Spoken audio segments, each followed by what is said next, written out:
My sister uninvited me from the $5,000 engagement party I paid for, so I canceled the venue and left them with a backyard disaster. I'm a 31-year-old guy living in a small city in Nevada, about 4 hours from my hometown in California. I work as a garbage collector for the city. It's a union job with decent benefits and early morning hours, so I'm usually done by 2 in the afternoon most days. Do people swoon when I tell them I pick up trash for a living? Shockingly, they don't. But I get a steady paycheck, free afternoons, and, contrary to what my family seems to think, I'm not sitting around crying about my life choices.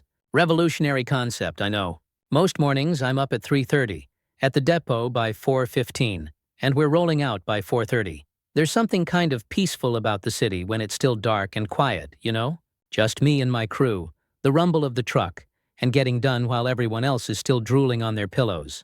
My route covers the north side of town, a mix of residential and some commercial areas. The commercial dumpsters are where things get interesting. See, here's what nobody in my family knows. For about 4 years now, I've been running a side hustle that's turned into a serious business. I find rare car parts, restore them, and flip them for some serious cash. Some of this stuff I spot on my routes. You wouldn't believe what people throw out when they clean their garages or when businesses close down. Other pieces I hunt down at auctions, estate sales, or abandoned places on the weekends. Like last month, I found a 1969 Camaro air cleaner assembly sitting on top of a pile of junk outside an auto shop that was closing. It looked like trash, but I knew it was worth something. I took it home, spent a weekend cleaning it up, verified it was authentic, and sold it for $875 to a collector in Texas. The week before that, I pulled a set of vintage Krager SS wheels from behind a storage unit. The owner was like, "Just take them." After some restoration work, I flipped them for $200. Seriously, the stuff people throw away. I've turned it into about $120,000 in extra income last year, 6 figures from garbage. I got a business license, keep the books clean, and pay my taxes, but I keep it quiet. I don't post about it on social media or brag about it to family. I like flying under the radar. My coworkers just think I'm into old car stuff as a hobby. My family still sees me as just Remy the garbage man. My sister Celine especially. She's always been the successful one. She graduated from USC, got her marketing degree, and works for some fancy cosmetics company in LA. She's got the designer wardrobe, the perfect Instagram feed, the whole deal. When we were growing up, she was the homecoming queen, debate team captain, all that. I was the kid who liked taking apart engines in the garage and getting my hands dirty. So anyway, about 2 months ago, my dad called out of the blue on a Tuesday night. I was in the middle of refurbishing a Mustang carburetor, hands covered in grease, when my phone lit up. "Ramy, how you doing, son?" he said, sounding weirdly upbeat, which immediately made me suspicious. My dad's not exactly the cheerful type unless he wants something. "I've got some exciting news. Your sister got engaged," he said, sounding like he just won the lottery. I wasn't surprised. Celine had been dating this guy Evan for about 2 years. He works in finance or banking or whatever comes from money. The whole package that would impress my status-conscious parents. "That's cool. Tell her congrats for me," I said, waiting for whatever came next because my dad never calls just to share news. There's always an angle with him. "Well," he continued, his voice extra casual now, "they're planning this engagement party. Celine really has her heart set on this gorgeous venue in Malibu.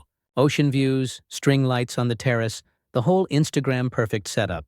I frowned slightly. "Wait a minute," I thought. "Evan's family is loaded, right?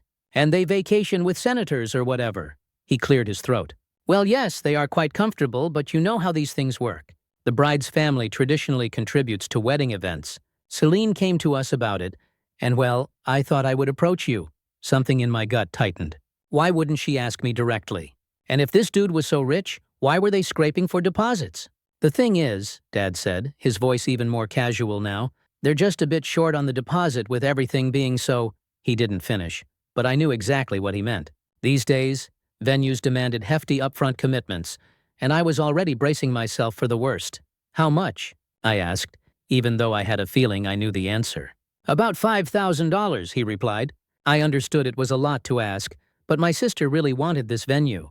The date was perfect, and the location was ideal. It would mean a lot to her, and of course, they would handle the rest of the costs. I sat there for a moment, contemplating. $5,000 was indeed a decent chunk of change, but my business had been thriving lately. My side hustle had transformed into something legitimate, and my accounts were looking healthy. Honestly, I was happy to help. Celine had always been into fancy parties. Even as a kid, she organized elaborate tea parties with our stuffed animals and insisted everyone use their formal voices. This was her dream engagement party, and if I could be the one to make it happen, why wouldn't I? That's what family does. She was still my sister, and seeing her happy on her big day was worth far more than $5,000. Yeah, sure, Dad, I can do that, I finally said, pushing away the small voice in my head that was raising red flags. Send me the venue details and I'll wire the deposit. That's great, son. I really appreciate it, he said, sounding genuinely relieved. I'll text you the information tonight. And he did. The next morning, I sent the $5,000 from my business account. I even included a note with the transfer. Congratulations on your engagement. Looking forward to celebrating with you both. But Selene never even texted a thank you. Not a single word of acknowledgement. I thought, whatever. She's probably busy with all the planning. She'd thank me at the party. Weeks went by and things started to feel off. I texted Celine asking about party details, but her responses were consistently vague. So when's this thing happening? I'd ask. Oh, still finalizing details, she'd reply. 3 days later, Dad casually mentioned it was at the cliffside in Malibu. Looks nice from the website, I thought to myself. I texted her at 8:43 in the evening. So, should I book a hotel near the venue or crash at Mom and Dad's? Her reply was to probably wait until we locked down the final date. This back and forth continued for almost a month. I asked about the colors the family was wearing to avoid looking out of place. Radio silence. I even asked if I should bring a date. No response. Even my mom started acting weird whenever I brought it up during our Sunday calls. Oh, your sister's handling all the planning, she'd say, quickly changing the subject like a politician dodging a scandal question. About 3 weeks later, I was scrolling through Instagram when something caught my eye. My cousin Jenna posted a picture of a fancy invitation to Celine's engagement party, complete with gold embossed lettering and a little ribbon. The venue was confirmed. The cliffside in Malibu. The date was set. Everything was finalized. I checked my mail 5 times that week. Nothing. Not even a text asking for my address to send one. By this point, I was starting to feel that sinking feeling in my gut, you know? The one that tells you something isn't right. Still, I wanted to give her the benefit of the doubt. Maybe the invitation got lost. Maybe she thought she had already sent it. Maybe there was some mix-up. So I texted her directly, "Hey, did invites go out? Haven't received anything yet." Her reply came 3 hours later. "It's probably just better if you sit this one out." That was it. That's all she wrote. I stared at those words on my phone screen for a solid 5 minutes, reading them over and over, wondering if I was missing something. Nope. My sister, whose fancy party I had paid $5,000 for, just uninvited me from that very party. Now, I'm not the type to blow up over text. Some things need to be discussed face-to-face or at least voice-to-voice. So I decided to call her, trying to keep my cool. Even though I was starting to feel seriously irritated, I just wanted her to tell me what was going on directly. She didn't answer the first time or the second. On the third try, she finally picked up. "What, Remy?" she said, sounding annoyed, as if I was interrupting something important. I could hear voices and music in the background, probably at some fancy lunch with her bridesmaids. "What do you mean I should sit this one out?" I asked. "Look, Remy," she replied, lowering her voice to almost a whisper. "No offense, but you have to understand the situation here. This isn't just some backyard barbecue. The cliffside is one of the most exclusive venues in Malibu." I pressed her for more information and she sighed. "Evan's parents are important people. His dad sits on some state board and knows the governor personally. His mom runs 3 major charity foundations. People vacation with senators and CEOs. I waited, letting the silence stretch between us as she dug herself deeper. You show up in your work boots, smelling like diesel, talking about garbage routes and dumpster finds, and suddenly I'm the girl with the trash truck brother. Everyone else will be wearing designer labels and discussing their summer homes. I just can't have that energy there. It would make things awkward for everyone, including you." She paused, then added, "It's not personal." "Not personal?" Was she serious right now? "So, let me get this straight," I said, my voice deadly calm. "You're saying I'm too embarrassing to attend your engagement party because I'm a garbage collector?" "Don't put it like that," she huffed. "It's about fitting in. You wouldn't enjoy yourself anyway. Everyone will be in designer clothes talking about their vacation homes. You'd feel out of place, right? Because trash men can't possibly understand fancy conversations." The sarcasm in my voice was thick enough to cut with a knife. "That's not what I meant," she said, sounding exasperated. "Look, this is a really important night for me and Evan. His family has certain expectations. I can't afford any complications. And I'm a complication? I asked. In this specific context, yes. I'm sorry if that hurts your feelings, but this is my future we're talking about. I took a deep breath, feeling something cold and hard settle in my chest. She had no idea I'd paid for her precious venue, and honestly, I didn't care enough to enlighten her. Cool. Then my money's not personal either. What? What money? What are you talking about? She asked, sounding genuinely confused. I hung up and just sat there staring at the wall like it owed me an explanation. The silence wasn't heavy. It was clarifying. That was the moment I realized exactly where I stood in their eyes. $5,000. No problem. Just wire it over. But a seat at the table? Nah, that's too much. Wouldn't want the trash man showing up and ruining the photo ops. My own father had the nerve to ask me for money like it was his God-given right. Like that was just part of my job description. Not a single, "Hey, you coming?" or "We'd love to have you there." Just radio silence while they cashed the check and kept polishing their image. I was good enough to fund the fantasy, but not good enough to be seen in it. That's who they are. That's who they've always been. But I didn't waste any time after that call. Cold anger fueled me as I pulled up the venue information from my dad's email and called them immediately. I kept it short and professional, explaining who I was, that I'd paid the deposit for my sister's engagement party on June 18th, and that I wanted my money back. The events coordinator initially mentioned their non-refundable deposit policy, but I calmly explained that I was a third party who paid as a gift, and if the gift was being refused, I wanted my refund. She put me on hold, spoke with her manager, and came back with good news. Since the final contract hadn't been signed and the remaining balance was still being processed, they could refund my deposit. She mentioned that canceling the reservation was part of the refund process, and I just said, "That's fine. Send it back to the same card." No hesitation, no second guessing. My hand didn't even shake when I hit end call. 2 days later, bam, $5,000 was sitting right back in my account like it never left. And you know what? I stared at that number for a good minute. Not because of the money itself, I'm doing fine, but because of what it meant. That money was supposed to help my sister have her perfect day, her big moment, and she looked at me like I was trash on the curb. Not even worth a seat at the party I literally paid for. I thought about texting her or my dad something short and petty like, "Hope that Malibu sunset looks good from your backyard tent," or maybe just a screenshot of the refund. But I didn't. They could find out the hard way, just like I found out I was never really invited. And honestly, I didn't want to sit around in my apartment stewing over it. The anger was sharp, but underneath it, I felt gut-punched, betrayed in a way that hits different when it's your own blood making you feel like the family embarrassment. Like somehow your paycheck determines your worth at the table. So I said, screw it. I threw some clothes in a duffel, grabbed my gear and pointed my truck northwest. I didn't have a plan. I just needed air that didn't smell like diesel or fake apologies. I ended up finding this little town online called Manzanita up on the Oregon coast. Not touristy, just a quiet stretch of beach with rental cabins nearby. I found a cabin rental.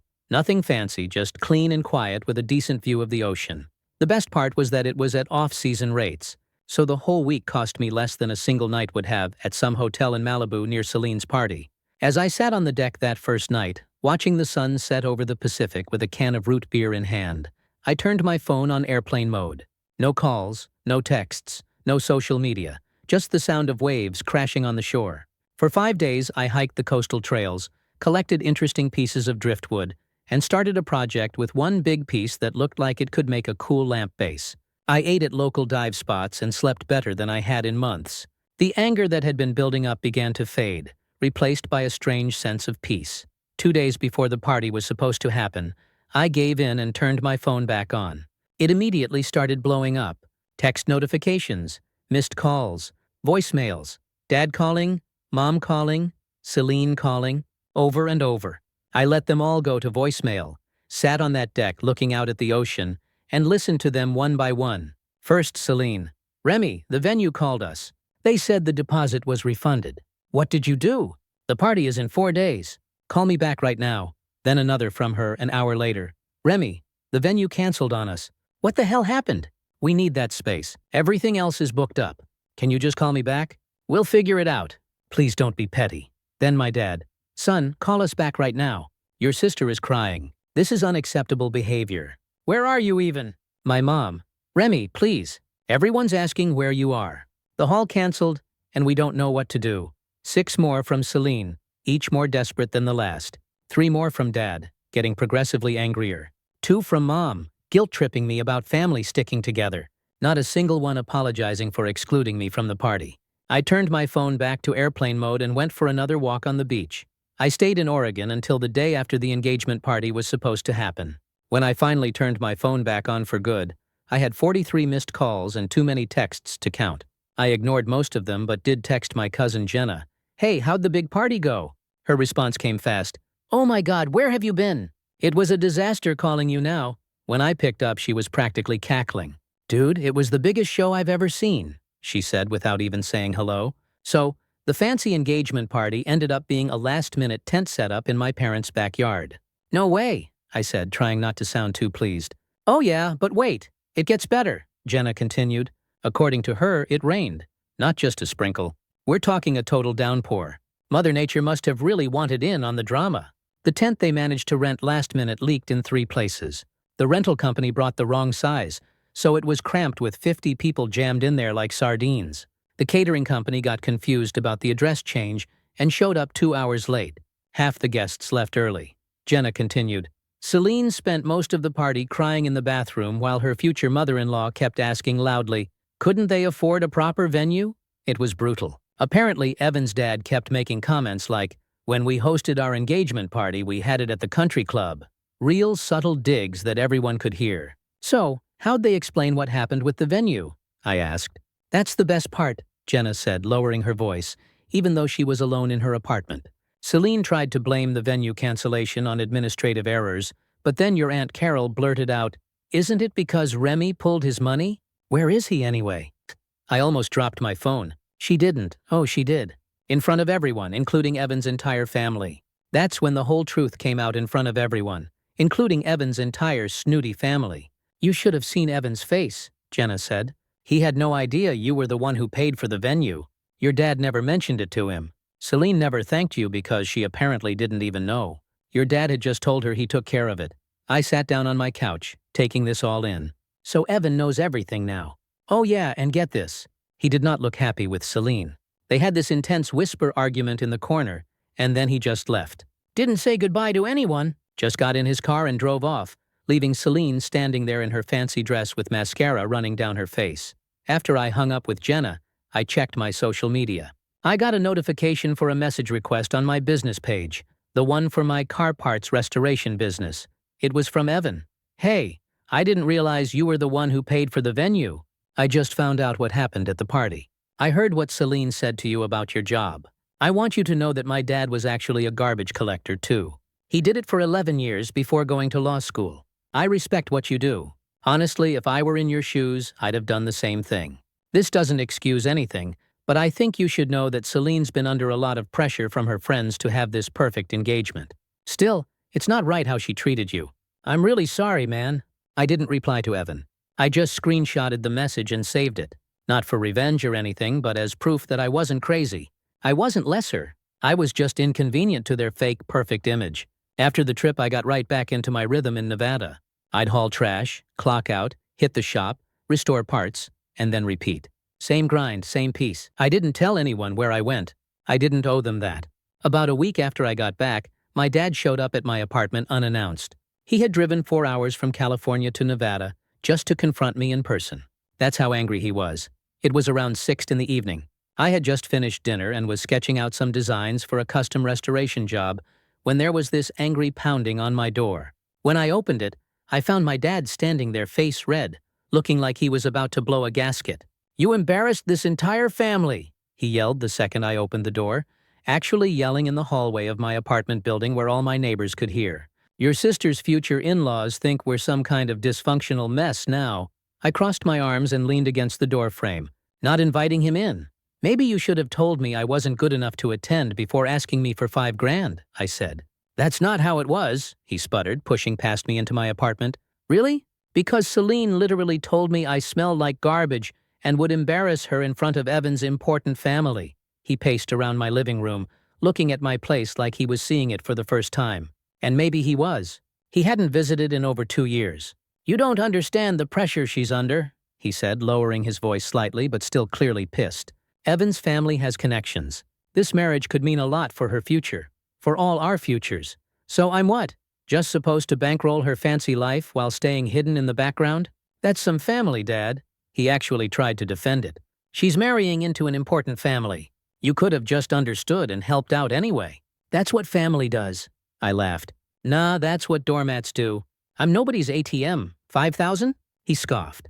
It's not like that's a life-changing amount. Something about the way he said it made me pause, like he thought I'd emptied my savings account for this. Like he thought it was a huge sacrifice for me, but one I should have made anyway because family. You're right, I said calmly. It's not life-changing, which is why it was extra shitty to take it and then exclude me. Your sister made a mistake, he admitted, though it clearly pained him to do so. But you've made it 100 times worse. Do you know what this looks like to Evan's family? Don't really care, to be honest. Well, he should, because now they're questioning whether Evan should even marry into our family at all. I shrugged. Sounds like a Celine problem. My dad stared at me like I'd grown a second head. What happened to you? When did you get so self-respecting? I offered. You left fuming, saying I'd ruined everything and better apologize. I closed the door behind him and went back to my sketches. The next day, my phone lit up with a call from Celine. No warning, no text, just her name flashing across the screen like a headache waiting to happen. I debated letting it ring out, but part of me wanted to hear what excuse she'd cook up this time. I picked up. The second I said hello, she exploded. You humiliated me, she snapped. I had to explain to Evan's entire family why we were in some leaky backyard tent. His mother asked if we were having financial problems. Do you know how that made me look? I didn't even flinch. Probably not as bad as telling your brother he's too trashy to attend the party he paid for. She went quiet for half a second, then launched into another tirade. You should have told me you paid for it. I snorted. You should have invited me. I was going to, she lied, her voice rising. I was going to explain everything, but then you pulled that childish stunt. Right, I said dryly. That's why you texted me. It's probably just better if you sit this one out. And then she ghosted me. Sounds inviting, right? She started spiraling into full meltdown mode. She claimed I ruined her special day, saying Evan was now questioning everything, as if that was supposed to make me feel bad. Then she said something that actually made me pause. It sounded so pathetic. Even my bridesmaids think I'm the villain now. I kept my tone calm. Even you didn't want me there because I didn't fit your perfect little social climbing fantasy. The thing is, the guy you're marrying actually respects what I do more than you ever did. And now everyone sees exactly who you are. Her tone shifted, sharp and bitter. So what? You think you're better than me now? I leaned back in my chair, calm as ever. No, I just finally figured out I'm not less. And I hung up. The next few weeks were filled with radio silence from my family. No calls from Mom. No texts from Dad. Definitely nothing from Celine. I just kept doing my thing. Work, my side business, and weekend hikes when the weather was nice. I used some of that refunded $5,000 to buy a specialized tool I'd been eyeing for restoration work. Then my cousin Jenna called again. She had become my main source of family intel at this point. She started bursting with news. The fallout from your sister's party disaster is still going strong. What happened now? I asked, genuinely curious. 3 of her bridesmaids quit, Jenna said gleefully, including the 2 who came to your place. Apparently they were pretty disgusted by the whole thing. One of them, Madison, told everyone that Celine was classist and toxic. I couldn't help but laugh. No way. Oh, it gets better. Evan's mother is now insisting on getting to know both families better, which means weekly dinners where Celine has to pretend to be nice to you, even though you're not there. So it makes for really awkward conversations where they all dance around the giant elephant in the room. And how's my dad handling all this? I asked. Uncle Phil is in full damage control mode. He's been telling everyone that you're going through something and that you're jealous of Celine's relationship. But nobody's buying it, especially since the truth about the venue money came out. And my mom. Jenna's voice softened a bit. Aunt Sarah seems pretty torn up about the whole thing. She's not taking sides publicly, but I overheard her telling my mom that they need to fix Remy before he ruins Celine's chances with Evan's family for good. About a week after my dad's dramatic visit, there was another knock at my door. This one was softer, more hesitant. When I opened it, my mom was standing there with a strange smile. "Can I come in?" she asked, already stepping forward without waiting for an answer.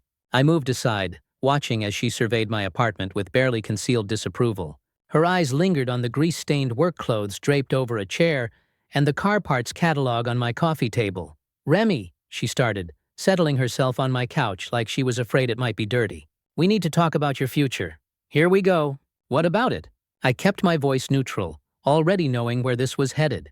Don't you think it's time you found a different career path? Something more respectable? She said it gently as if suggesting I change my shirt, not my entire livelihood. This garbage collecting job is fine as a temporary thing, but you're 31 now. I like my job, I said simply. She sighed dramatically. But look at what just happened with Celine's party. That kind of humiliation is going to follow you forever if you keep doing this work. People judge, Remy. That's just how the world works. I stared at her in disbelief. Are you seriously saying that me being excluded from Celine's party was somehow my fault because of my job? I'm saying that actions have consequences, she replied. If you had pursued a more appropriate career like we always encouraged, none of this would have happened. Appropriate?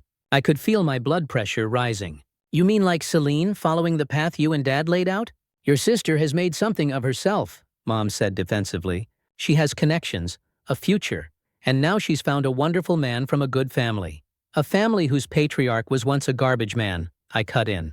Did you know that Evan's dad collected trash for years? She waved her hand dismissively, but he moved on to better things. He improved himself. And I'm what, just permanently garbage because of my job? Don't be dramatic, she huffed. I'm just saying that it's time to grow up. Find something that doesn't embarrass the family every time someone asks what you do. I felt rage building in my chest, years of pent-up frustration bubbling to the surface. That's rich coming from you, Mom? Real rich. What's that supposed to mean? You want to talk about growing up and making something of myself? Where was this concern when I needed help with college tuition? When I got accepted to that automotive engineering program and you all said it was too expensive, I knew I'd have to figure it out on my own. Her face flushed. This felt different. Different how? Because it wasn't Celine asking this time. You've never had a problem pouring money into her education, her apartment, her wardrobe, her life. My voice was rising now, but I couldn't stop. You paid for her entire USC degree without blinking. But when it came to my community college classes, suddenly money was tight. We gave you both what you needed, she said defensively. You gave Celine what she wanted and me what you could spare. You never once asked what my plans were, or what I wanted to do with my life. You just assumed I'd failed because I didn't follow your blueprint. She looked away, unable to meet my eyes. We just wanted what was best for Celine. Not for me. Never for me, I finished. And now you have the nerve to show up here and tell me my job is embarrassing you after you set me up to fail from day one. That's not fair. Remy, she said, but her voice lacked conviction. That was it, the last straw. You want to know what I do, Mom? Besides hauling trash, I walked over to my desk and pulled out a folder, slapping it down on the coffee table in front of her. Take a look. Hesitantly, she opened it. Inside were my business tax returns, bank statements, and some photos of my restored parts with their selling prices. Her eyes widened as she flipped through the pages. You made this much from car parts? Yeah, from garbage. The stuff people throw away that I find value in, I said, unable to keep the bitterness from my voice. I've been running this business for 4 years. Not once did you or Dad ever ask enough about my life to find out. Her demeanor shifted instantly, the disapproval in her eyes transforming into something I recognized all too well. Opportunistic calculation. Remy, this is wonderful. Why didn't you tell us? She said, practically beaming now. You know, with this kind of income, you could really help your sister out. She and Evan are looking at apartments in Brentwood. Such a nice area, but the rent is astronomical. I stared at her dumbfounded. Are you seriously asking me to pay for Celine's rent after everything that just happened? Well, it would be a lovely gesture. Show everyone you're sorry about the party fiasco and that you want to make amends. Her smile was honeyed poison. It would mean so much to her and to the whole family. I laughed, a hollow, disbelieving laugh that made her smile falter. Get out. Her eyes widened. Excuse me? Get out. I walked to the door and held it open. You didn't come here to apologize. You came to shame me into falling in line. And when that didn't work, you thought you'd cash in on my success instead. A success, by the way, that came from the very job you just spent 10 minutes telling me was humiliating. Remy, you're being unreasonable. No. What's unreasonable is driving 4 hours to tell your son he's an embarrassment, then asking him for money. My voice was dead calm now. I'm done being the family ATM that you're ashamed to acknowledge in public. I'm done with all of it. She stood up, clutching her purse to her chest like a shield. You've changed, she said accusingly. You've become bitter. No, I've just stopped accepting scraps from people who think I belong in the trash. I gestured to the open door. Don't come back. Not until you're ready to see me for who I actually am. She left without another word, her back rigid with indignation. As her car pulled away, I felt lighter somehow, like I'd finally taken out the garbage that had been stinking up my life for years. Life went on. I kept working my routes, flipping parts, and actually expanded. I got a second storage unit for my business and started thinking about maybe renting a proper workshop space instead of just using my apartment. Jenna kept me updated on the family drama. The engagement was hanging by a thread, she told me during one of our calls. I didn't really care at that point. I even thought about blocking Jenna, too. That girl thrives on drama and would never stop. My dad kept trying to make me the bad guy, telling relatives I was jealous of Celine's relationship and sabotaged her party. Nobody bought it. The truth had a way of spreading, and in this case, the truth made Celine and my parents look pretty bad. I never posted anything about the whole situation except for one thing. Just a picture of a 1964 Mustang intake manifold I'd restored and sold for $3,600. The caption just said, "Trash is just treasure that landed in the wrong hands. Let them figure that one out." Meanwhile, I was thriving. My business expanded enough that I finally leased that workshop space I'd been eyeing. I even hired an assistant to help with the workload. I started getting orders for cleaning and basic restoration work from collectors as far away as Europe and Japan.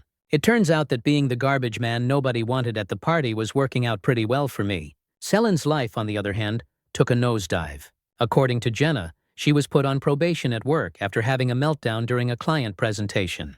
Evan's family was polite but distant. 3 months after the party disaster, she showed up at my new workshop unannounced. "Nice place," she said, looking around awkwardly. She seemed smaller somehow, less shiny and perfect than I remembered. "Thanks. What do you want?" I asked. She flinched at my directness. "I just wanted to see how you were doing." "I'm doing great." I gestured around at the workshop. "Business is booming." "So I heard," she said, fidgeting with her purse strap. "Mom told me about your side business. Said you're doing really well." "It's not a side business anymore. It's my main focus now. I just do the garbage routes 3 days a week." She nodded, clearly uncomfortable. "Remy, I'm sorry about what I said at the party. Are you sorry because you meant it, or sorry because it blew up in your face?" She didn't have an answer for that. That's what I thought. I turned back to the carburetor I'd been working on. "Anything else?" "Evan and I broke up," she blurted out. "He said he couldn't marry someone who would treat her own brother that way. Said it showed a character defect." Her voice cracked on the last words. I didn't feel the satisfaction I thought I would. Just a hollow sadness for her. "That sucks," I said. "Honestly, I'm sorry it didn't work out. Are you?" She looked surprised. "Yeah, despite everything, you're still my sister. I don't want you to be unhappy." I set down my tools, "But I'm not going to pretend what you did was okay either." She nodded slowly. "I've been seeing a therapist, trying to figure out why I care so much about what other people think. Why I was so willing to hurt you to impress people I barely knew." "That's good," I said. "That's a start." We didn't hug when she left. We weren't there yet, but we did agree to meet for coffee sometime. Baby steps. The truth is, if Celine had just invited me to that party, none of this would have happened. I'd have shown up, kept to myself, and gone home. No drama, no revelations, no change. Sometimes it takes getting thrown out with the trash to realize what's really valuable. And sometimes the best revenge isn't revenge at all. It's just standing your ground and watching people realize exactly who belongs in the trash. And it ain't the garbage man.